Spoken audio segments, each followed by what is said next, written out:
You are now standing on East Washington Street. It was once called the Levee District and was lined with black businesses. In the distance, one block to the northwest, you can see two buildings that were part of the Sangamon County Jail. It was here that two black men were held. One was George Richardson, who was falsely accused and arrested for the rape of Mabel Hallam, and the other was Joe James, who was accused of the murder of Clergy Ballard, a white mining engineer. Click on the button to zoom in and see what happened at the county jail on the afternoon of August 14th, 1908. By around 4 o'clock, an unruly mob gathered outside the jail, where the accused were being held.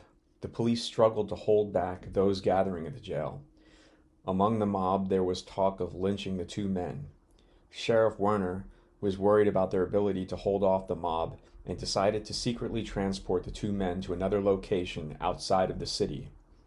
To do this, they enlisted the help of businessman Harry Loper, who owned one of the few cars at the time. Using the distraction of a fire alarm, they drove away from an alley behind the prison. After a while, the mob realized that the two men were no longer at the jail. Click the button to see what happened next.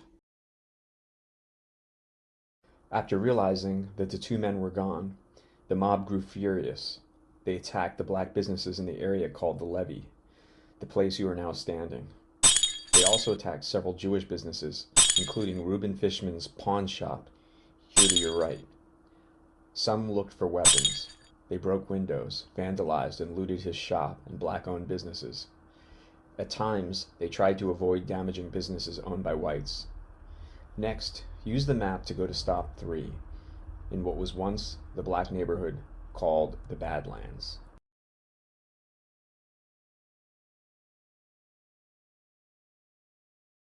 You are standing in what was once the Badlands neighborhood, home to many poor black families. After rampaging through the Levee district, rioters attacked and burned black homes here. According to one witness, a few men would enter a shack and after tipping over the bed and tearing open the mattress, would pour on a little oil and apply a match. That was all there was to it. The mob avoided attacking the few white homes in the area. Rioters told those residents to pin white cloths outside so that they would know not to burn those houses. The mob attacked one house where a disabled man named William Smith lived. According to one newspaper at the time, Smith is a helpless cripple and has been for a long time.